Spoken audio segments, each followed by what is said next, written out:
ಭಾರತದ ಮೇರು ಕಾವ್ಯ ರಾಮಾಯಣ. ರಾಮಾಯಣ ಮಹಾಭಾರತಗಳನ್ನು ಅಧ್ಯಯನ ಮಾಡದವನಿಗೆ ಭಾರತದ ಸಂಸ್ಕೃತಿಯ ಬಗ್ಗೆ ತಿಳಿದುಕೊಳ್ಳುವುದಕ್ಕೂ ಕಷ್ಟ ಇದೆ, ಅದರ ಬಗ್ಗೆ ಅವನಿಗೆ ಮಾತನಾಡುವುದಕ್ಕೂ ಅರ್ಹತೆ ಇರುವುದಿಲ್ಲ. ಅಂಥ ಒಂದು ವಿಶಿಷ್ಟವಾದ ಕೃತಿಯ ಮಧ್ಯದಲ್ಲಿ ಬಂದ ಒಂದು ಸಂವಾದ ರೂಪವನ್ನು ನಾವಿಲ್ಲಿ ಪ್ರಸ್ತುತಪಡಿಸ್ತಾ ಇದ್ದೇವೆ. ರಾಮಾಯಣದ ಪ್ರತಿಯೊಂದು ಭಾಗವೂ ಕೂಡ ರಸವತ್ತಾದದ್ದು. ಯಾವ ಸಂವಾದವನ್ನು ತೆಗೆದುಕೊಂಡರೂ ಅದು ಅತ್ಯಂತ ರುಚಿಕರವಾದದ್ದು. ಸೀತಾರಾಮರ ಸಂವಾದ ಇರಬಹುದು, ಕೌಸಲ್ಯಾರಾಮರ ಸಂವಾದ ಇರಬಹುದು, ಸೀತಾ ಮತ್ತು ದಶರಥನ ಸಂವಾದ ಇರಬಹುದು, ದಶರಥ ಮತ್ತು ಕೌಸಲ್ಯ ಸಂವಾದ ಇರಬಹುದು, ಹನುಮಂತ ಮತ್ತು ರಾಮನ ಸಂವಾದ ಇರಬಹುದು. ಹೀಗೆ ಅನೇಕ ಸಂವಾದಗಳ ನಡುವೆ ನಾವು ಭರತ ಮತ್ತು ರಾಮನ ಸಂವಾದವನ್ನು, ಪಾದುಕಾ ಪ್ರದಾನದ ಪ್ರಸಂಗವನ್ನು ಇಲ್ಲಿ ಆಯ್ಕೆ ಮಾಡಿಕೊಂಡಿದ್ದೇವೆ. ಭರತನ ಮಾತು ರಾಮನನ್ನು ಕರೆದೊಯ್ಯಬೇಕು ಅನ್ನುವ ತವಕ, ರಾಮನ ಮಾತಿನಲ್ಲಿ ಭರತನೇ ಆ ಕಾರ್ಯಭಾರವನ್ನು ನಡೆಸಬೇಕು, ತಂದೆಯ ಮಾತನ್ನು ಉಳಿಸುವ ಬಯಕೆ. ಈ ಎರಡರ ನಡುವೆ ಬೇಕುಗಳು ಅನ್ನುವುದು ಲೋಕದಲ್ಲಿ ಕಂಡ್ರೆ ಇಲ್ಲಿ ಬೇಡ ಬೇಡ ಅನ್ನುವುದು ಒಂದು ಆದರ್ಶವಾಗಿ ನಮ್ಮ ಮುಂದೆ ಬಂದಿದೆ. ಹಾಗೆಯೇ ನಮ್ಮ ಬದುಕಿನಲ್ಲೂ ಕೂಡ ಇನ್ನೊಬ್ಬರಿಗೆ ಕೊಟ್ಟು ಸಂತೋಷ ಪಡುವ, ಇನ್ನೊಬ್ಬರಲ್ಲಿ ನಾವು ಆ ಸೌಖ್ಯವನ್ನು ಕಂಡು ಸುಖಿಸುವ ಭಾವವನ್ನು ಈ ಘಟನೆ ನಮ್ಮ ಮುಂದೆ ತೆರೆದಿಡುತ್ತೆ. ಆ ಭಾವ ನಮಗೂ ಒದಗಲಿ ಅನ್ನುವ ದೃಷ್ಟಿಯಿಂದ ಈ ಪುಟ್ಟದಾದ ಪ್ರಯತ್ನ, ಈ ಸಂವಾದ ನಿಮಗೆ ರುಚಿ ತರುತ್ತೆ, ಆಸೆ ಹುಟ್ಟಿಸುತ್ತೆ, ಇನ್ನೂ ಮತ್ತು ಇಂಥ ಸಂವಾದಗಳನ್ನು ಕೇಳುವ ಬಯಕೆಯನ್ನು ಹುಟ್ಟಿಸುತ್ತೆ ಅಂತ ಭಾವಿಸ್ತಾ ಇದ್ದೇವೆ. ಈಗ ಪಾದುಕಾ ಪ್ರಧಾನ ಪ್ರಸಂಗ. ಭರದ್ವಾಜ ಮುನಿಗಳ ಆಶ್ರಮಕ್ಕೆ ಹೋಗಿ ಅವರ ಮಾರ್ಗದರ್ಶನದಂತೆಯೇ ಅಣ್ಣನನ್ನು ಹುಡುಕಿಕೊಂಡು ಪರಿವಾರ ಸಮೇತ ಕಾಡಿನಲ್ಲಿ ಬರ್ತಾ ಇದ್ದೀನಿ. ಚಿತ್ರಕೂಟದಲ್ಲಿ ಬಂದು ಸೇರಿದ್ದೀನಿ. ಲಕ್ಷ್ಮಣ, ಧ್ವಜ ಪತಾಕೆಗಳು ಅಷ್ಟು ದೂರದಿಂದ ಬರ್ತಾ ಇವೆ, ಧೂಳು ಎದ್ದೇಳಿದೆ, ಯಾರೋ ನಮ್ಮನ್ನು ಆಕ್ರಮಿಸಲಿಕ್ಕೆ ಪ್ರಯತ್ನ ಪಡ್ತಾ ಇದ್ದಾರೆ ಅಂತ ನೀನು ಆಕ್ರೋಶ ವ್ಯಕ್ತಪಡಿಸ್ತಾ ಇದ್ದಿ. ಆ ಧ್ವಜವನ್ನು ನೋಡಿದರೆ ಅದು ನಮ್ಮದೇ ಅಯೋಧ್ಯೆಯದ್ದು. ಖಂಡಿತ ನಮ್ಮ ಮೇಲೆ ಇಲ್ಲಿಗೆ ದಾಳಿ ಮಾಡಲಿಕ್ಕೆ ಯಾರೂ ಬರಲಿಕ್ಕಿಲ್ಲ. ಆದ್ದರಿಂದ ಬರುವ ತನಕ ಕಾಯೋಣ. ಅರೆ, ಮೇಲೆ ಬರ್ತಾ ಇದ್ದಾನೆ. ಬಳಲಿ ಬಾಡಿದ ಮೋರೆಯೊಂದಿಗೆ ಯಾವಾಗ ನಾನು ಅಣ್ಣನನ್ನು ಕಂಡೇನೋ ಅಂತ ಆ ಭರತನ ಕಣ್ಣಿನಲ್ಲಿರುವ ಕಾತರ ನನಗೆ ಅವನ ಮನಸ್ಸಿನಲ್ಲಿ ಏನಿದೆ ಅನ್ನೋದನ್ನು ಹೇಳ್ತಾ ಇದೆ. ಸ್ವಲ್ಪ ಸುಮ್ಮನಿರು ಲಕ್ಷ್ಮಣ, ಬರಲಿ, ಬಂದು ಆತ ಏನು ಮಾತನಾಡ್ತಾನೆ ನೋಡೋಣ. ನಮ್ಮೊಳಗೆ ನಾವೇ ಭಿನ್ನಾಭಿಪ್ರಾಯ ಕಟ್ಟಿಕೊಂಡೇ ಒಂದು ವಿಷಯವನ್ನು ನಿರ್ಧರಿಸುವುದು ತಪ್ಪು. ಅವನ ಬರುವಿಕೆಗಾಗಿ ನಿನಕ್ಕಿಂತ ಹೆಚ್ಚು ಕಾತರದಿಂದ ಕಾಯ್ತಾ ಇದ್ದೇನೆ ನಾನು. ಆತ ಬರಲಿ, ಬಂದ ಮೇಲೆ ಏನಾಗತ್ತೆ ನೋಡೋಣ. ಅಣ್ಣನ ದರ್ಶನಕ್ಕಾಗಿ ಬಹಳ ಕಾಯ್ತಾ ಇದ್ದೇನೆ. ಇಲ್ಲೆಲ್ಲ ಸುತ್ತಮುತ್ತಲೂ ಕಾಣಿಸ್ತಾ ಇದೆ. ಇಲ್ಲೆಲ್ಲ ಕಟ್ಟಿಗೆಯನ್ನು ಕಡಿದು ರಾಶಿ ಹಾಕಿದ್ದಾರೆ ಅಗ್ನಿಹೋತ್ರಕ್ಕಾಗಿ. ಅಲ್ಲಲ್ಲಿ ಮರಗಳಲ್ಲೆಲ್ಲ ಕಾಡಿನ ದಾರಿ ತಿಳಿಲಿಕ್ಕಾಗಿ ಚಿಹ್ನೆಗಳನ್ನು ಮಾಡಿದ್ದಾರೆ. ಹಾಗಿದ್ರೆ ಹತ್ತಿರದಲ್ಲೇ ಇರಬೇಕು. ನನ್ನ ಪರಿವಾರ ಸಮೇತ ನಾನು ಮುಂದೆ ಹೋಗ್ತಾ ಇದ್ದೇನೆ. ದೂರದಲ್ಲಿ ಅಲ್ಲಿ ಅಣ್ಣ ಕಾಣಿಸ್ತಾ ಇದ್ದಾನೆ. ಅಗ್ನಿಹೋತ್ರ ಅಗ್ನಿಯ ಉಪಾಸನೆಯನ್ನು ಮಾಡಿ ಅಲ್ಲೇ ಕುಳಿತಿದ್ದಾರೆ. ಅತ್ತಿಗೆ ಸೀತೆ ಅವಳು ಅಲ್ಲೇ ಇದ್ದಾಳೆ. ಲಕ್ಷ್ಮಣ ಸಹೋದರ ಅವನೂ ಕೂಡ ಅಲ್ಲೇ ಇದ್ದಾನೆ. ಇನ್ನು ನಾನು ನಿಧಾನ ಮಾಡಲಿಕ್ಕೆ ಸಾಧ್ಯ ಇಲ್ಲ. ನನ್ನ ಈ ಎಲ್ಲ ಸೈನ್ಯವನ್ನು ಅಲ್ಲಿ ಕರೆದುಕೊಂಡು ಹೋಗೋದು ಕೂಡ ಉಚಿತ ಅಲ್ಲ. ಹಾಗಾಗಿ ನಾನು ನನ್ನ ಸಣ್ಣ ಪರಿವಾರದ ಜೊತೆಗೆ ಸುಮಂತ್ರ ಮೊದಲಾದ ಅಮಾತ್ಯರು, ವಸಿಷ್ಠರು ಕುಲಗುರುಗಳು, ಒಂದಿಷ್ಟು ಜನ ಮುನಿಗಳು, ನನ್ನ ತಾಯಂದಿರು, ಹೀಗೆ ಅಲ್ಪ ಪರಿವಾರದೊಂದಿಗೆ ನಾನಿನ್ನು ಬೇಗ ಅಣ್ಣನ ಹತ್ರ ಸಾಗಬೇಕು. ಇದೋ ನಾನು ಮುಂದೆ ಹೋಗ್ತಾ ಇದ್ದೀನಿ. ಓಡಿ ಹೋಗಿ ಅಣ್ಣನ ಕಾಲುಗಳಲ್ಲಿ ಬಿದ್ದು ನಾನು ನಮಸ್ಕಾರವನ್ನು ಮಾಡ್ತಾ ಇದ್ದೀನಿ. ತಮ್ಮ, ಎತ್ತಣಿಂದ ಇತ್ತ ಪಯಣ. ನಿನ್ನ ಈ ದರ್ಶನವೇ ನನಗೆ ಅತ್ಯಂತ ಸಂತೋಷವಾಯಿತು. ತಾಯಿಯರಿದ್ದಾರೆ, ವಸಿಷ್ಠ ವಾಮದೇವಾದಿಗಳಿದ್ದಾರೆ, ವಸಿಷ್ಠರಿದ್ದಾರೆ. ಇವರು ಎಲ್ಲರನ್ನೂ ಕಟ್ಟಿಕೊಂಡು ಇಲ್ಲಿ ತನಕ ಹುಡುಕೊಂಡು ಬಂದಿದ್ಯಲ್ಲಪ್ಪ. ಲಕ್ಷ್ಮಣ, ನಾ ಹೇಳಲಿಲ್ವಾ? ನೋಡು, ಅವನು ಪಾದಕ್ಕೆ ನನ್ನ ಬಳಿಯ ಬಿದ್ದಾಗ ಎಂಥ ಒಂದು ಭಾವುಕತೆ, ಎಷ್ಟೋ ದಿನದ ನಂತರ ಒಂದು ದೊಡ್ಡ ಸಂಪತ್ತನ್ನು ತಾನು ಪಡೆದಂಥ ಆ ಕೃತಕೃತ್ಯತೆಯನ್ನು ಹೊಂದಿದ್ದಾನೆ ನನ್ನ ತಮ್ಮ. ಅಂದರೆ ಹಾಗೇನೆ, ನೀನು ಹೇಗೋ ನನಗೆ ಹಾಗೆಯೇ ಅವನು ಕೂಡ. ಬಾ, ಎತ್ತಿ ನಿನ್ನನ್ನು ಕೂಡಿಸಿಕೊಂಡಿದ್ದೇನೆ. ತುಂಬ ದಿನ ಆಯ್ತಲ್ವಾ? ಮಾತಾಡಬೇಕು, ತುಂಬ ಮಾತಾಡಬೇಕು. ಏನಾಗಿದೆ ಈ ಅಯೋಧ್ಯೆಯಲ್ಲಿ? ರಾಜ್ಯಭಾರ ಎಲ್ಲ ಚೆನ್ನಾಗಿ ನಡೀತಾ ಇದೆಯಾ? ನಿನ್ನ ಮಂತ್ರಿಗಳು ಎಲ್ಲರೂ ನಿನಗೆ ಸಹಕಾರ ನೀಡ್ತಾ ಇದ್ದಾರಾ?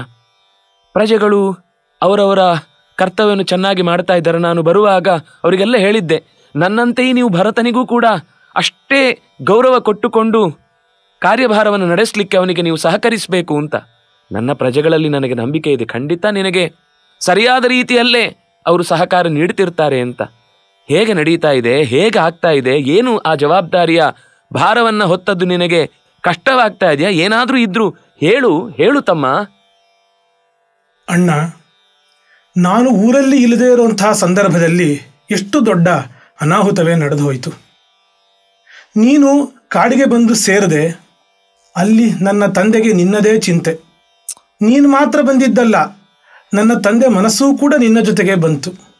ನಿನ್ನ ದುಃಖವನ್ನು ತಾಳಲಿಕ್ಕೆ ಸಾಧ್ಯವೇ ಆಗದೆ ತಂದೆ ಇಹಲೋಕವನ್ನೇ ತ್ಯಜಿಸುವಂತಹ ಸ್ಥಿತಿ ಬಂತು. ಹೌದಾ? ಈ ಒಂದು ಮರಣ ವಾರ್ತೆ ಬಹಳ ದುಃಖಕರವಾಗಿರುವಂತಹ ವಿಷಯ ನಿನಗೆ ತಿಳಿಸಬೇಕಾಗಿದೆ. ಹಾಗಾಗಿ ನೀನು ಮೊದಲು ಹೋಗಿ ಆ ಒಂದು ತರ್ಪಣಾದಿಗಳನ್ನು ಕೊಟ್ಟು ಬಾ. ಖಂಡಿತ ಜೊತೆಯಾಗಿ ಹೋಗಿ. ತಾಯಿಯರು ನಮ್ಮ ಜೊತೆಗೆ ಇದ್ದಾರೆ, ಹಿರಿಯರು ಇದ್ದಾರೆ. ಕರ್ತವ್ಯದ ದೃಷ್ಟಿಯಿಂದ ಜಲತರ್ಪಣವನ್ನು, ಪಿಂಡ ಪ್ರದಾನವನ್ನು ಮಾಡಬೇಕಿದೆ. ಪಿಂಡ ಪ್ರದಾನ ಮಾಡುವಾಗ ನಮಗೆ ಕಾಡಿನಲ್ಲಿ ಏನು ಪದಾರ್ಥಗಳು ಸಿಗ್ತಾವೋ ಅಂಥದ್ದನ್ನೇ ನಾವು ಪಿಂಡಕ್ಕಾಗಿ ಬಳಸಿಕೊಳ್ಬೇಕು. ಇಲ್ಲಿ ಇಂಗುದಿ ಪಿಣ್ಯಾಕವೇ, ಇಂಗಿನ ಮುದ್ದೆಯನ್ನೇ ನಾವು ಪಿಂಡವಾಗಿ ಇಟ್ಟು ಕರ್ತವ್ಯದಲ್ಲಿ ಪಿತೃದೇವತೆಗಳಲ್ಲಿ ಭಗವಂತನನ್ನು ಆರಾಧಿಸುವ ಕರ್ಮ ನಾನು ಮಾಡ್ತೇನೆ. ಯಾಕೆ ಮಾಡ್ತೇನೆ ಅಂದರೆ ನನ್ನನ್ನು ನೋಡಿ ಉಳಿದವರೆಲ್ಲ ಅನುಸರಿಸಬೇಕು. ಹಾಗಾಗಿ ಯದನ್ನ ಪುರುಷೋ ಭವತಿ ತತನ್ನಾಸ್ತಸ್ಯ ದೇವತಾ ಅಂತಲೇ ಶ್ರುತಿಗಳು ಹೇಳುವುದಾದ್ರಿಂದಾಗಿ ಅದೇ ಕ್ರಮದಲ್ಲಿ ಪಿಂಡ ಪ್ರದಾನಾದಿಗಳನ್ನು ಕೂಡ ಹಿರಿಯರ ನಿರ್ದೇಶನದಂತೆ ಮಾಡಿದ್ದಾಯಿತು. ಅಮ್ಮ, ನಮಸ್ಕರಿಸಿದ್ದೇನೆ. ತಾಯಿಯರಿಗೆಲ್ಲರಿಗೂ ರಾಮನ ಉದ್ದಂಡ ಪ್ರಣಾಮಗಳು. ಗುರುಗಳಾಗಿ ವಸಿಷ್ಠರಿಗೂ ನನ್ನ ಪ್ರಣಾಮ. ವಸಿಷ್ಠ ವಾಮದೇವಾದಿ ಜಾಬಾಲಿಗಳಿಗೂ ನನ್ನ ಪ್ರಣಾಮ. ನೀವು ಇಲ್ಲಿಯ ತನಕ ಭರತನನ್ನು ಕಟ್ಟಿಕೊಂಡು ಬಂದಿದ್ದೀರಿ, ತುಂಬ ಸಂತೋಷ ಆಯಿತು. ಕರ್ತವ್ಯದ ಲೋಪವಾಗದಂತೆ ನನ್ನಿಂದಲೂ ಆ ಕಾರ್ಯವನ್ನು ಮಾಡಿಸಿದ್ದಕ್ಕಾಗಿ ಅನಂತ ಕೃತಜ್ಞತೆಗಳು. ಎಲ್ಲ ಚೆನ್ನಾಗಿಯೇ ಆಯಿತು. ಇಲ್ಲಿಯ ತನಕ ಇಷ್ಟು ದೊಡ್ಡ ಪರಿವಾರವನ್ನು ಕಟ್ಟಿಕೊಂಡು ಬಂದಿದ್ಯಲ್ಲಪ್ಪ, ಉದ್ದೇಶ ಏನಿದೆ ಹೇಳು? ಏನು ಉದ್ದೇಶದಿಂದ ಇಲ್ಲಿಯ ತನಕ ಬರೋಣವಾಯಿತು? ಅಣ್ಣ, ಆಗಲೇ ಹೇಳದಂತೇನೆ, ನಾನು ಇಲ್ಲದೇ ಇರೋ ಸಂದರ್ಭದಲ್ಲಿ ಆದಂತಹ ತಪ್ಪನ್ನು ನಾನು ಸರಿಪಡಿಸಬೇಕಾಗಿದೆ. ನನ್ನ ತಾಯಿ ಮಾಡಿದ ತಪ್ಪಿಗೆ ನಾನು ಪ್ರಾಯಶ್ಚಿತ್ತವನ್ನು ಮಾಡಿಕೊಳ್ಳಬೇಕಾಗಿದೆ. ನಾನು ನನ್ನ ತಾಯಿಯನ್ನು ಒಪ್ಪಿಸಿದ್ದೇನೆ, ಅವಳು ಒಪ್ಪಿಕೊಂಡಿದ್ದಾಳೆ. ಅವಳು ಮಾಡಿದಂತಹ ತಪ್ಪಿಗೆ ಉಗ್ರವಾಗಿರುವಂತಹ ದಂಡನೆಯನ್ನು ನಾನು ಕೊಡಬೇಕು. ಕೊಂದರೂ ತಪ್ಪಿಲ್ಲದಂತಹ ದೊಡ್ಡ ತಪ್ಪನ್ನು ನನ್ನ ತಾಯಿ ಮಾಡಿದ್ದಾಳೆ. ತಮ್ಮ, ಹಾಗೆ ಹೇಳಬೇಡ. ಖಂಡಿತ ನಿನ್ನ ಮನಸ್ಸಿನಲ್ಲಿರುವ ವ್ಯಥೆ ನನಗೆ ಅರ್ಥ ಆಗಿದೆ. ಎಷ್ಟಾದರೂ ಈ ದಿನದ ತನಕವೂ ಕೂಡ ನಿನ್ನನ್ನು ಹೆತ್ತು ಹೊತ್ತು ಸಲಹಿದವಳು. ಯಾವುದೋ ಒಂದು ಕಾಲದ ವಶದಿಂದ ಅಂಥದ್ದೊಂದು ದುರ್ಘಟನೆ ನಡೆದು ಹೋಗಿರುತ್ತೆ. ನೀನಿಲ್ಲದೇ ಇರುವ ಸಮಯದಲ್ಲಿ ಅದು ನಡೆದಿದೆ ಸರಿ, ಆದರೆ ಅದಕ್ಕೆ ಮುಖ್ಯವಾದ ಕಾರಣ ಇನ್ನೂ ಬೇರೆ ಬೇರೆ ಸೇರಿ ಅವಳು ಅದರಲ್ಲಿ ಭಾಗವಾಗಿದ್ದಾಳೆ ಹೊರತು ನೀನು ಒಪ್ಪಿಸಿದ್ದಿ ಅಂತ ಹೇಳಿದಿ, ಇಲ್ಲಿ ತನಕ ಬಂದು ಸರಿಪಡಿಸಬೇಕು ಅಂತ ಅಪೇಕ್ಷೆ ಪಟ್ಟಿದ್ದಿ. ಸರಿಪಡಿಸಲಿಕ್ಕೆ ಮಾರ್ಗ ಇಲ್ಲೇ ಇದೆ. ನಾನೇ ಒಪ್ಪಿಗೆ ಕೊಟ್ಟಿದ್ದೇನೆ. ನೀನೇ ರಾಜ್ಯಭಾರವನ್ನು ಮಾಡಿ ಚೆನ್ನಾಗಿ ಪ್ರಜೆಗಳ ಕ್ಷೇಮವನ್ನು ನೋಡಿ ಇಕ್ಷ್ವಾಕು ಕುಲದ ಹೆಸರನ್ನು ಇನ್ನಷ್ಟು ಗಟ್ಟಿಗೊಳಿಸು, ಊರ್ಜಿತಗೊಳಿಸು. ಅಣ್ಣ, ನನಗೆ ಗೊತ್ತು. ಹಾಗಾಗಿಯೇ ನಾನು ತಾಯಿಗೆ ಏನನ್ನೂ ಕೂಡ ಮಾಡಲಿಲ್ಲ. ನೀನು ಅದನ್ನು ಇಷ್ಟಪಡೋದಿಲ್ಲ ಅಂತ ಹೇಳಿ ಗೊತ್ತು. ಆದರೆ ಹಾಗಂತ ನಾನಂತೂ ಸುಮ್ಮನಿರ್ಲಿಕ್ಕೆ ಸಾಧ್ಯ ಇಲ್ಲ. ನಾನು ಇಲ್ಲಿಂದ ನಿನ್ನನ್ನು ಪುನಃ ಅಯೋಧ್ಯೆಗೆ ಕರೆದುಕೊಂಡು ಹೋಗಬೇಕು ಅಂತ ತೀರ್ಮಾನ ಮಾಡಿಯೇ ಇಲ್ಲಿ ಬಂದಿದ್ದೀನಿ. ಈ ನಮ್ಮ ತಂದೆ ದಶರಥ ಮಹಾರಾಜ ಈ ರಾಜ್ಯವನ್ನು ಕಟ್ಟಿ ಬೆಳೆಸಿ ನಿನಗೆ ಕೊಡಬೇಕು ಅನ್ನೋ ಅಪೇಕ್ಷೆಯನ್ನು ಇಟ್ಕೊಂಡಂಥವನು. ತಂದೆ ಈಗ ಇಲ್ಲ, ಅವನು ಗುರು. ಅವನಿಗೆ ಹೆಚ್ಚು ನಾನು ಅನ್ನುವಂತಿಲ್ಲ. ಆದರೂ ಕೂಡ ಬೇಜಾರಿಂದ ಒಂದು ಮಾತನ್ನು ನಾನು ಹೇಳ್ತೀನಿ. ಯಾವುದೇ ವ್ಯಕ್ತಿಯಾದರೂ ಕೂಡ ಒಂದು ಹೆಣ್ಣಿಗಾಗಿ ಇಂತಹ ಒಂದು ತೀರ್ಮಾನವನ್ನು ಮಾಡ್ತಾರಾ? ನನ್ನ ತಂದೆಯ ತೀರ್ಮಾನದಿಂದ ಐಹಿಕ ಫಲವೂ ಇಲ್ಲ, ಆಮುಷ್ಮಿಕ ಫಲವೂ ಇಲ್ಲ, ಯಾವ ಲಾಭವೂ ಇಲ್ಲದೇ ಇರುವಂತಹ ಇಂಥ ಒಂದು ತೀರ್ಮಾನವನ್ನು ನನ್ನ ತಂದೆ ತೆಗೆದುಕೊಂಡಿದ್ದಾನೆ. ಹೇಳ್ತಾರೆ ವಯಸ್ಸಾದರೆ ಅರಳು ಮರಳಾಗುತ್ತೆ ಅಂಥೇಳಿ. ಅದು ಸತ್ಯನೇ ಆಯಿತು ನನ್ನ ತಂದೆಯ ವಿಷಯದಲ್ಲಿ. ಹಾಗಾಗಿ ತಂದೆಯಿಂದ ಒಂದು ದೊಡ್ಡ ತಪ್ಪು ನಡೆದುಬಿಟ್ಟಿದೆ. ನಾನಿದ್ದರೆ ಖಂಡಿತವಾಗಿಯೂ ಇದು ನಡೀಲಿಕ್ಕೆ ಬಿಡ್ತಾ ಇರಲಿಲ್ಲ. ಆಯಿತು, ತಪ್ಪು ನಡೆದಿದೆ. ತಂದೆ ಮಾಡಿದ ತಪ್ಪನ್ನು ಯಾರು ತಾನು ಸರಿಪಡಿಸಬೇಕು? ಮಕ್ಕಳು. ಹಾಗಾಗಿ ಆ ತಪ್ಪನ್ನು ಸರಿಪಡಿಸುವಂತಹ ಸಮಯ ಬಂದಿದೆ. ನೀನು ಪುನಃ ಅಯೋಧ್ಯೆಗೆ ಬರಬೇಕು. ತಂದೆಯ ಅಪೇಕ್ಷೆಯಂತೆ ಮತ್ತು ಎಲ್ಲ ಪ್ರಜೆಗಳ ಅಪೇಕ್ಷೆಯಂತೆ ನೀನು ಪುನಃ ಅಭಿಷಿಕ್ತನಾಗಿ ರಾಜ್ಯಭಾರವನ್ನು ಮಾಡಬೇಕು. ನೋಡಿಲ್ಲಿ, ನಾನು ಈ ಮಾತನ್ನು ಹೇಳ್ತಾ ಇದ್ದಂತೆ ಎಲ್ಲರೂ ಕೂಡ ಸಾಧು ಸಾಧು ಅಂತ ಹೇಳಿ ಇದಕ್ಕೆ ಒಪ್ಪಿಗೆಯನ್ನು ಸೂಚಿಸ್ತಾ ಇದ್ದಾರೆ. ನನ್ನ ಅಪೇಕ್ಷೆ ಮಾತ್ರ ಅಲ್ಲ, ಎಲ್ಲರ ಅಪೇಕ್ಷೆಯೂ ಕೂಡ ಇದರಲ್ಲಿ ಇದೆ. ಹಾಗಾಗಿ ಅಣ್ಣ, ದಯವಿಟ್ಟು ನೀನು ಈ ಕೂಡಲೇ ಹೊರಟು ಲಕ್ಷ್ಮಣ ಮತ್ತು ಅತ್ತಿಗೆಯರ ಜೊತೆಗೆ ಅಯೋಧ್ಯೆಗೆ ಹೊರಟು ಬರಬೇಕು ನೀನು. ಭರತ, ನಿನ್ನ ಮನಸ್ಸಿನ ಹೃದ್ಗತವಾದ ಭಾವ ಏನು ಅಂತ ನನಗೆ ಗೊತ್ತಿದೆ.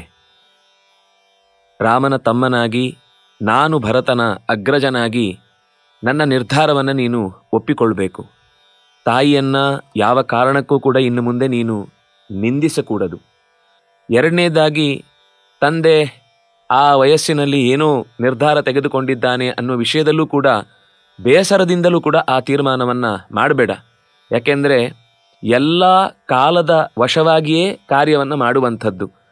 ಯಾವುದೋ ಒಂದು ವ್ಯವಸ್ಥೆಯ ಒಳಗೆ ಅವರೂ ಸಿಕ್ಕಿಬಿದ್ದಿದ್ದಾರೆ. ಹಾಗಾಗಿ ನಮ್ಮ ತಂದೆ ನಮಗೆ ಗುರುವಿನ ಸ್ಥಾನದಲ್ಲಿ ಮಾತ್ರ ಅಲ್ಲ, ರಾಜನಾಗಿಯೂ ಇಕ್ಷ್ವಾಕು ಕುಲದ ಒಂದು ಪರಂಪರೆಯ ಕೊಂಡಿಯಾಗಿಯೂ ನಮಗೆ ಅವನು ಹಿರಿಯನಾಗ್ತಾನೆ. ಹಾಗಾಗಿ ದಶರಥ ತಾನು ತನ್ನ ಮಡದಿಗೆ ತನಗೆ ಅಪಾಯ ಉಂಟಾದ ಕಾಲದಲ್ಲಿ ಕೊಡ್ತೇನೆ ಅಂತ ಹೇಳಿದ 2 ವರಗಳನ್ನು ಕೈಕೇಯಿ ಕಾಲದಲ್ಲಿ ಕೇಳಿದ್ದಾಳೆ. ನನಗೆ ಒಂದು ಬೇಸರ ಆಗಿತ್ತು. ಕೈಕೇಯಿ ಹತ್ರ ನಾನೇ ಹೇಳಿದ್ದೆ, ನೀನು ತಂದೆ ಹತ್ರ ಹೇಳಿಸ್ಬೇಕಾಗಿರಲಿಲ್ಲ, ನೀನೇ ನೇರವಾಗಿ ಹೇಳಿದ್ರೂ ಸಾಕಿತ್ತು ಅಂತ. ಹಾಗಾಗಿ ತಂದೆಯ ವರವನ್ನು ನಡೆಸಿಕೊಡುವುದಕ್ಕಾಗಿ ಅವಳೊಂದು ಮಾಧ್ಯಮವಾಗಿ ಈ ವರವನ್ನು ಕೇಳಿದ್ದಾಳೆ. ಬಿಟ್ಟರೆ ಇದರಲ್ಲಿ ಅವಳದ್ದೂ ಏನು ತಪ್ಪಿಲ್ಲ, ತಂದೆಯದ್ದು ಏನು ತಪ್ಪಿಲ್ಲ. ನನಗೂ ಕೂಡ ಅಯೋಧ್ಯೆಯಿಂದ ಹೊರಗೆ ಬರುವುದು ನನ್ನ ಕಾರ್ಯಭಾರದಲ್ಲಿ ಒಂದು ಅಂಶವಾಗಿತ್ತು. ಆ ಕಾರಣಕ್ಕಾಗಿ ನಾನು ಇಲ್ಲಿಗೆ ಬಂದಿದ್ದೇನೆ. ನನಗೆ ಅಯ್ಯೋ ಭರತ ನನ್ನ ಕೈಯಿಂದ ಕಸ್ಕೊಂಡು ಬಿಟ್ಟಲ್ವಾ ಅಂತ ಯಾವತ್ತೂ ಅನಿಸಿಲ್ಲ. ಮತ್ತು ನೀನು ಆ ಥರ ನನ್ನ ಕೈಗೆ ಸಿಗಬಾರ್ದು ಅಂತ ಯೋಚನೆ ಮಾಡಿ ದಕ್ಕಿಸಿಕೊಳ್ಳುವ ಪ್ರಯತ್ನ ಮಾಡುವವನೂ ಅಲ್ಲ ಅಂತ ನನಗೆ ಗೊತ್ತಿದೆ. ಅದರಿಂದಾಗಿ ತಂದೆಯ ಮಾತನ್ನು ನಡೆಸಿಕೊಡಬೇಕಾದದ್ದು ನನ್ನ ಕರ್ತವ್ಯ. ಆ ದೃಷ್ಟಿಯಿಂದ ನಾನು ಈಗ ಈ 14 ವರ್ಷಗಳ ಕಾಲ ತಂದೆಯ ಅಪೇಕ್ಷೆಯಂತೆ ಇಲ್ಲಿ ಇರ್ತೇನೆ. 14 ವರ್ಷ ನಿನ್ನ ಜವಾಬ್ದಾರಿ. ಸರಿಯಾದ ರಾಜ್ಯಭಾರ ನಡೆಸುವುದಕ್ಕೆ ಸಹಕಾರ ನೀಡಲಿಕ್ಕೆ ನಿನಗೆ ಕುಲಗುರುಗಳಾದಂತಹ ವಸಿಷ್ಠರಿದ್ದಾರೆ, ತಮ್ಮನಾಗಿ ಶತ್ರುಘ್ನನಿದ್ದಾನೆ, ಜೊತೆಗೆ ಇನ್ನೂ ಅನೇಕ ಮುನಿಗಳೆಲ್ಲ ಸುಮಂತ್ರರೇ ಮೊದಲಾದ ಒಳ್ಳೆಯ ತಿಳುವಳಿಕೆ ಉಳ್ಳವರಿದ್ದಾರೆ. ಅವರೆಲ್ಲರ ಸಹಕಾರ ಪಡ್ಕೊ. ಯಾವಾಗಾದ್ರೂ ಈಗ ನಿನಗೆ ಏನಾದರೂ ನನ್ನಿಂದ ತಿಳಿ ಹೇಳಬೇಕಾದ ಅಂಶಗಳಿದ್ರೆ ಖಂಡಿತ ನನ್ನ ಹತ್ರ ಕೇಳು. ರಾಜ್ಯಭಾರ ಅನ್ನೋದು ಅದು ನೀನು ಯಾರನ್ನು ಒಪ್ಪಿಸಿಕೊಂಡು ಬಂದು ಇಲ್ಲಿ ಕರ್ಕೊಂಡು ಬಂದಿದ್ರು ಅದು ನನ್ನ ಮನಸ್ಸಿಗೆ ಬಂದದ್ದು. ನೀನು ರಾಜ್ಯಭಾರ ಮಾಡಬೇಕು, ಅದು ತಂದೆಯ ಆಸೆ ಈಡೇರಬೇಕು ಅನ್ನೋ ದೃಷ್ಟಿಯಿಂದ. ಹಾಗಾಗಿ ಆ ರಾಜ್ಯಭಾರದ ಒಂದು ಮಾತು ಬಿಟ್ಟು ಬೇರೆ ಏನಾದರೂ ನಿನ್ನ ಆಲೋಚನೆಯಲ್ಲಿ ಇದ್ದರೆ ಅದನ್ನು ನನ್ನ ಹತ್ರ ನಿವೇದಿಸಿಕೊಳ್ಳಬಹುದು. ಅಣ್ಣ, ತಂದೆಯ ಮಾತನ್ನ ಸತ್ಯ ಮಾಡಬೇಕು, ಅದು ನನ್ನ ಧರ್ಮ ಅಂತ ನೀನು ಹೇಳ್ತಾ ಇದೆಯಾ. ಆದರೆ ನೀನು ಕ್ಷತ್ರಿಯನೂ ಹೌದು. ಕ್ಷತ್ರಿಯ ಧರ್ಮವನ್ನು ನೀನು ಪಾಲನೆ ಮಾಡಲೇಬೇಕಾಗತ್ತೆ. ನೋಡು, ನೀನು ಕ್ಷತ್ರಿಯ ರಾಜನಾಗಬೇಕಾಗಿರುವಂಥವನು ರಾಜ್ಯದಲ್ಲಿ ಇರೋದು ಬಿಟ್ಟು ಕಾಡಿನಲ್ಲಿ ಇದೆಯಾ. ಇಲ್ಲಿ ಚೀರ ವಸನವನ್ನು ಉಟ್ಟುಕೊಂಡು ಜಟೆಯನ್ನು ಧಾರಣೆ ಮಾಡಿ ಮುನಿವೇಷದಲ್ಲಿ ಇದ್ದು ಇದೆಂಥ ಕ್ಷತ್ರಿಯ ಧರ್ಮ. ಹಾಗಾಗಿ ನಿನ್ನ ಕ್ಷತ್ರಿಯ ಧರ್ಮ ಪಾಲನೆ ಮಾಡಲಿಕ್ಕಾದರೂ ನೀನು ಬರಬೇಕು. ಹಾಗೊಂದು ವೇಳೆ ನೀನು ಬರೋದಿಲ್ಲ ಅಂತ ಅನ್ನೋದಾದರೆ ನಾನು ನೀನು ಎಲ್ಲಿ ಹೊರಡ್ತೀಯೋ ನೀನು ಹಿಂದೆ ಬರ್ತೀನಿ. ನೀ ಎಲ್ಲಿ ಹೆಜ್ಜೆ ಇಡ್ತೀಯೋ ಅದರ ಹಿಂದೆಯೇ ನನ್ನ ಹೆಜ್ಜೆಯೂ ಕೂಡ ಇರುತ್ತೆ. ತಮ್ಮ ಬಾಯಿ ಕಟ್ಟಿಸುವ ಮಾತಾಡಬೇಡ. ಹೌದು, ಕ್ಷತ್ರಿಯ ಧರ್ಮ ಪಾಲಿಸಬೇಕಾದದ್ದು ಅನ್ನೋ ದೃಷ್ಟಿಯಿಂದಲೇ ಈಗಲೂ ನೋಡು ನನ್ನ ಹೆಗಲಿನಲ್ಲಿ ಧನುಸ್ಸು ಹಾಗೇ ಇದೆ. ನಾನು ಕ್ಷತ್ರಿಯ ಧರ್ಮವನ್ನು ಬಿಟ್ಟು ಬಂದಿಲ್ಲ. ಕ್ಷತ್ರಿಯ ಧರ್ಮ ಅನ್ನೋದು ಹೇಗೆ ಅಂದರೆ ಬೆಂಕಿಗೆ ಸುಡುವ ಗುಣ ಇದ್ದ ಹಾಗೆ. ಅದು ಎಲ್ಲಿದ್ರೂ ಅದ್ರ ಜೊತೆಗೇ ಇರುತ್ತೆ. ಬೆಂಕಿ ಬೇರೆ ಕಡೆ, ಸುಡುವ ಗುಣ ಬೇರೆ ಕಡೆ ಇರುವುದಿಲ್ಲ. ಇದೇ ಪ್ರಶ್ನೆಯನ್ನು ನನ್ನ ಮಡದಿ ಸೀತೆಯೂ ಮಾಡಿದ್ಲು. ಆಗಲೂ ನಾನು ಅವಳಿಗೆ ಹೇಳಿದ್ದೆ, ಇಲ್ಲ, ಕಾಡಿನ ಸುತ್ತ ಎಲ್ಲ ಕಡೆ ಹೋಗುವಾಗ ಕ್ಷತ್ರಿಯರಾಗಿ ದುಷ್ಟರನ್ನು ಸಂಹರಿಸಬೇಕಾದದ್ದು ಅಯೋಧ್ಯೆಯಲ್ಲಿದ್ದರೂ ಮಾಡಬಹುದು, ಕಾಡಲ್ಲಿದ್ದರೂ ಮಾಡಬಹುದು ಅನ್ನೋ ದೃಷ್ಟಿಯಿಂದ ಕಾಡಿನಲ್ಲಿ ಒದಗಿದ್ದ ಅನೇಕ ಋಷಿಮುನಿಗಳಿಗಿದ್ದ ಆತಂಕವನ್ನು ಪರಿಹರಿಸುವುದಕ್ಕಾಗಿ ನಾನು ಇಲ್ಲಿ ನನ್ನ ಕ್ಷತ್ರ ಧರ್ಮವನ್ನು ಪಾಲಿಸ್ತಾನೇ ಇದ್ದೇನೆ. ಒಂದು ಮಾತು, ರಾಜ್ಯಭಾರ ಮಾಡುವುದೇ ಕ್ಷತ್ರಿಯ ಧರ್ಮ ಅಂತ ಹಾಗೇನಿಲ್ಲ. ಕ್ಷತ ಉಂಟಾದವರಿಗೆ ತ್ರಾಣ ಕೊಡಬೇಕಾದ ಕರ್ತವ್ಯವನ್ನು ನಾನು ಈಗಲೂ ಮಾಡ್ತಾ ಇದ್ದೇನೆ. ಕ್ಷತ್ರಿಯ ಧರ್ಮ ಅಂತ ನನಗೆ ಹೇಳುವವನಿಗೆ ನೀನೂ ಕ್ಷತ್ರಿಯನಾದ್ರಿಂದಾಗಿ ನಾನು ವ್ರತದ ನಿಷ್ಠೆಯಿಂದ ಇಲ್ಲಿ ಬಂದಾಗ ಖಾಲಿ ಉಳಿದಂತಹ ಆಸನದಲ್ಲಿ ಕುಳಿತು ಆ ಕರ್ತವ್ಯವನ್ನು ನಿರ್ವಹಿಸಬೇಕಾದ ಹೊಣೆಗಾರಿಕೆ ನಿನಗೇ ಇದೆ. ತಂದೆ ಕೊಟ್ಟದ್ದು ನಿನಗೆ. ಭರತನಿಗೆ ರಾಜ್ಯಭಾರ ರಾಮನಿಗೆ ವನವಾಸ ಅಂತಲೇ ಅಲ್ಲಿ ವರವನ್ನು ಸ್ವೀಕರಿಸಿದ್ದಾದ್ರಿಂದಾಗಿ ಆ ಮಾತನ್ನು ಮೀರಿ ನಾನು ನನ್ನ ಕ್ಷತ್ರಿಯ ಧರ್ಮವನ್ನು ಪಾಲಿಸ್ಲಿಕ್ಕೋಸ್ಕರ ಅಲ್ಲಿಗೆ ಬರಬೇಕಾಗಿಲ್ಲ. ನನ್ನ ಕ್ಷತ್ರ ಧರ್ಮ ಇಲ್ಲಿ ಪಾಲನೆ ಆಗ್ತಾ ಇದೆ, ನಿನ್ನ ಕ್ಷತ್ರ ಧರ್ಮ ಅಲ್ಲಿ ಪಾಲನೆ ಆಗಲಿ ಎನ್ನುವುದೇ ನನ್ನ ಮಾತು. ಅಣ್ಣ, ನನ್ನ ಮಾತನ್ನು ಬಿಡು. ಇಲ್ಲಿ ನೋಡು, ಮುನಿಗಳಿದ್ದಾರೆ, ಅವರ ಅಭಿಪ್ರಾಯವನ್ನಾದರೂ ನೋಡು. ಅಲ್ಲಿ ನೋಡು, ಜಾಬಾಲಿ ಮುನಿಗಳು ಹೇಳ್ತಾ ಇದ್ದಾರೆ. ಅವ್ರ ಮಾತನ್ನು ನೋಡು, ಎಷ್ಟು ಚೆನ್ನಾಗಿ ಹೇಳ್ತಾ ಇದ್ದಾರೆ ಅವರು.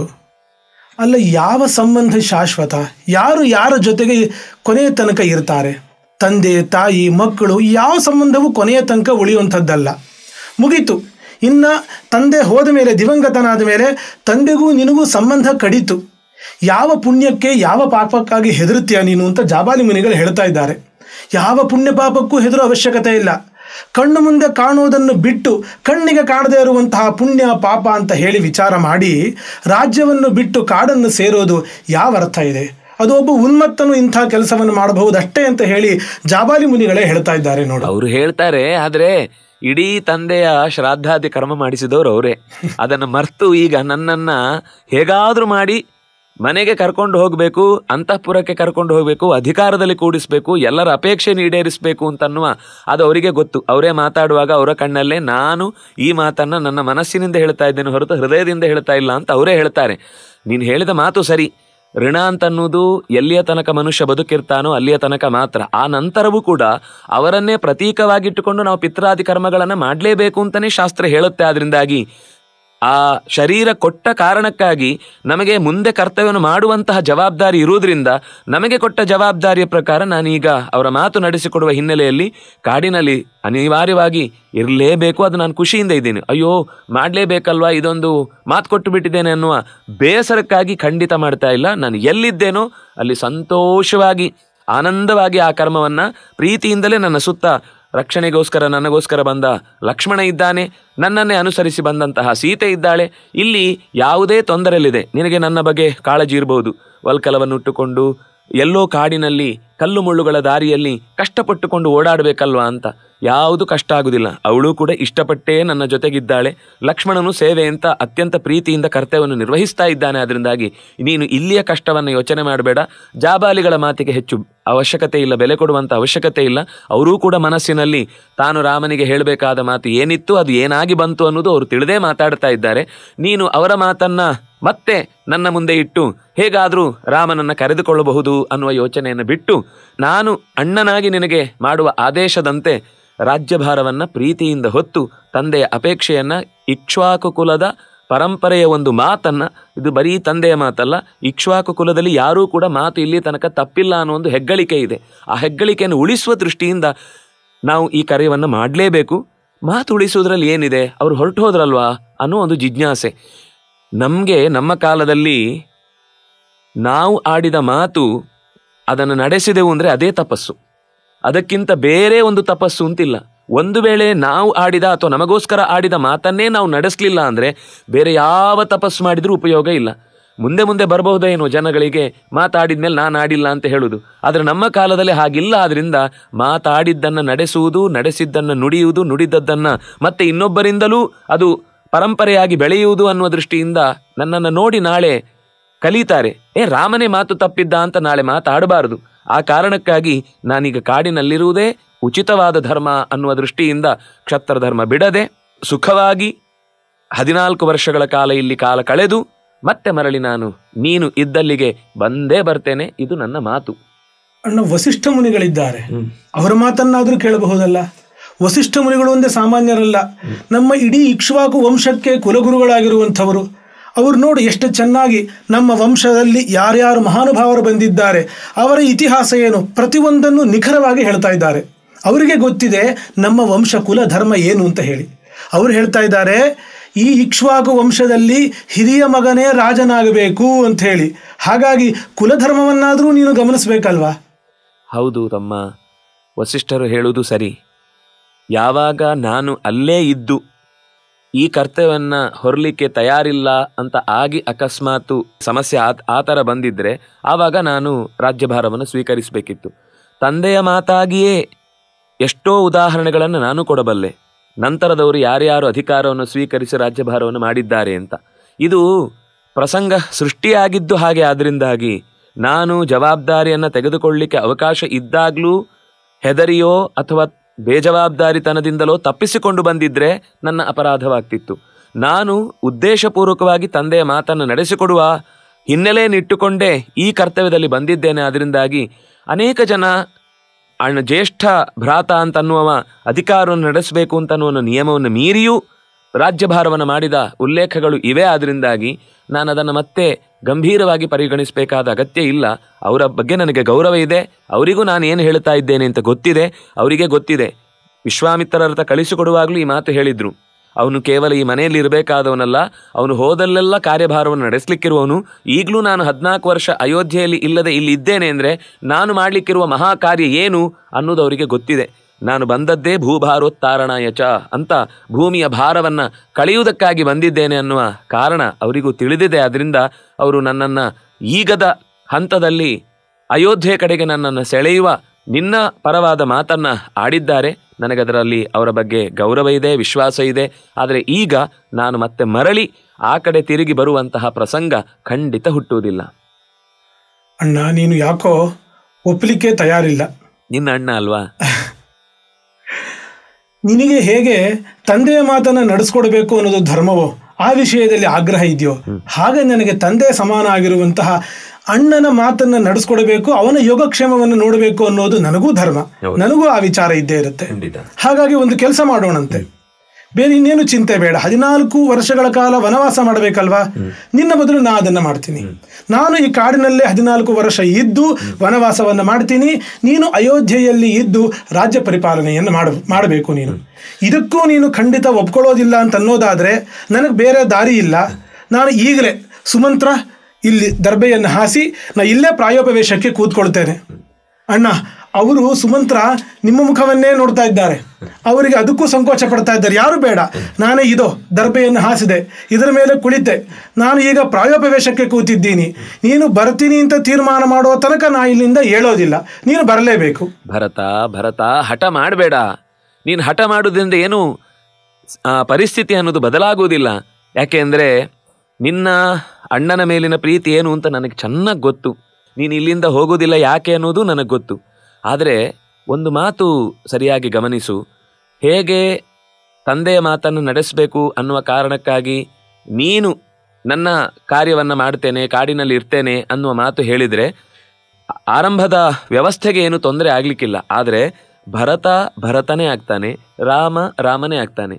ರಾಮ ಭರತ ಆಗುವುದಿಲ್ಲ. ನಿನಗೆ ಹಸುವಾದರೆ ನಾನು ಊಟ ಮಾಡಲಿಕ್ಕಾಗಲ್ಲ, ನನಗೆ ಹಸುವಾದರೆ ನೀನು ಊಟ ಮಾಡಲಿಕ್ಕಾಗಲ್ಲ. ಅದರಿಂದಾಗಿ ನಾವಿಬ್ಬರೂ ಕೂಡ ನಮ್ಮ ಕರ್ತವ್ಯದಲ್ಲಿ ಇದ್ದಾಗಲೇ ತಂದೆಗೆ ಪ್ರೀತಿ ಆಗುತ್ತೆ, ಒಂದು ಅಂಶ.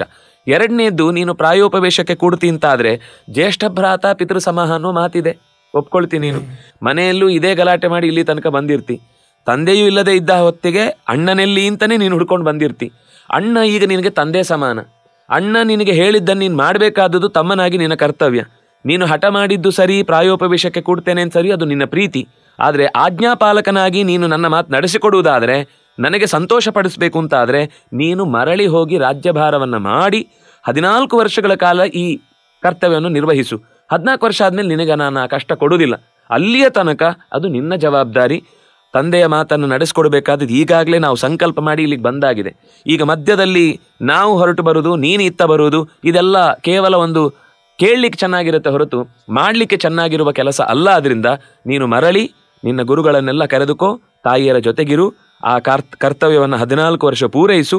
ಅದಾದಮೇಲೆ ಬರದೇ ಇದ್ದರೆ ನನ್ನನ್ನು ಯಾವುದೇ ರೀತಿಯಿಂದ ಆಕ್ಷೇಪ ಮಾಡಲಿಕ್ಕೆ ನಿನಗೆ ಅರ್ಹತೆ ಬರುತ್ತೆ.